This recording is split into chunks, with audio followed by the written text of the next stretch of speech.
Welcome to our channel. Today we're diving into the world of one of the largest carnivorous dinosaurs that ever lived, the Giganotosaurus.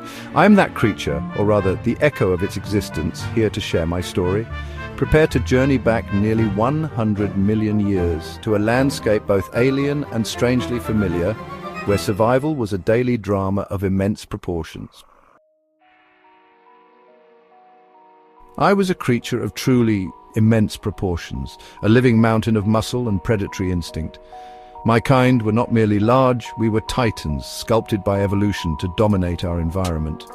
Imagine a length stretching up to 43 feet and a weight of around 8 tons. This bulk was the engine of my existence, fueling my hunts and underpinning my reign. I was longer than many of your buses and heavier than the largest of your modern land elephants. My size was both a weapon and a shield, a constant reminder to all others in my domain that Giganotosaurus was a force to be reckoned with.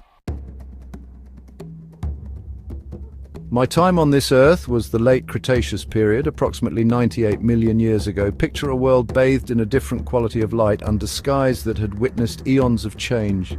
The lands I roamed, primarily in what you now call South America, were a mosaic of environments. Herds of massive sauropods, their necks like living cranes, browsed the treetops. To roam this ancient world as Giganotosaurus was to be an integral part of its fierce, untamed beauty.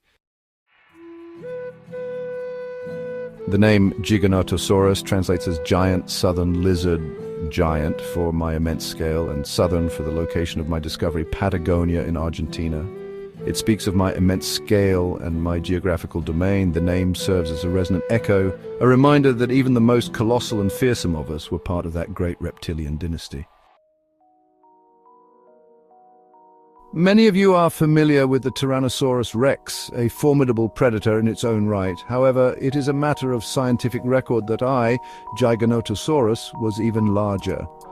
While the Tyrannosaurus was a giant, my frame generally exceeded its dimensions. This difference in size speaks to the varied evolutionary paths taken by large theropods in different parts of the world. So, while the tyrant may hold a prominent place in your folklore, remember that in the southern lands an even greater giant, the Giganotosaurus, once roamed. My head was a colossal weapon, perfectly engineered for the tasks it needed to perform. My skull alone could measure up to 6 feet in length. It was elongated, proportionally narrower than that of some other large theropods, but incredibly strong. Large orbits housed keen eyes, capable of spotting prey from considerable distances, and of course it supported the rows of teeth that were my ultimate weapons. One might assume that a creature of my immense bulk would be a slow, lumbering giant. However, I possessed a surprising turn of speed for an animal of my colossal dimensions. Current estimations suggest that I could achieve speeds of up to 31 miles per hour in short bursts.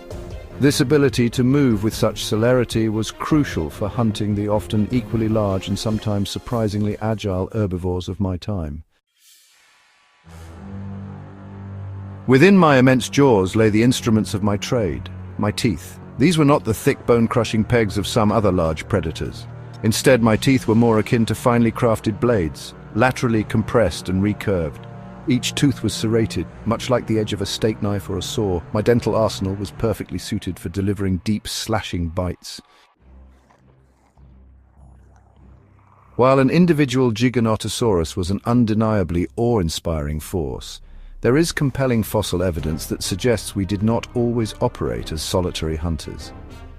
The discovery of multiple Giganotosaurus individuals buried together suggests we may have exhibited social behavior, perhaps even forming hunting packs. Such cooperation would have significantly amplified our hunting prowess, allowing us to tackle the very largest animals of our time. Strength in numbers would have made us an almost unstoppable force, stoppable. My story lay locked away in the silent embrace of stone for nearly 100 million years. It was in the rugged landscapes of Patagonia in Argentina that my bones first saw the light of your modern day.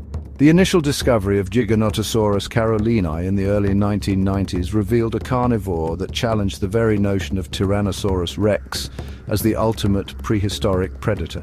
These fossils are more than just ancient relics, they are my voice whispering across the eons. For all my breathtaking physical immensity, the organ that governed my actions, my brain, was relatively modest in its proportions. My brain was wired for survival, for the hunt. It processed information from my keen senses and orchestrated the powerful movements of my limbs. My brain is proof that my mind, such as it was more than adequate for the tasks at hand. My time as a living, breathing titan of the Cretaceous eventually drew to a close. The world continued its transformation, and my kind, the Giganotosaurus, faded from the vibrant tapestry of life. But in those bones and in the tireless work of those who study them, my story endures, a whisper from an age of giants. Thanks for watching. If you enjoyed learning about me, the Giganotosaurus, make sure to like, subscribe, and hit the bell icon for more amazing dinosaur facts.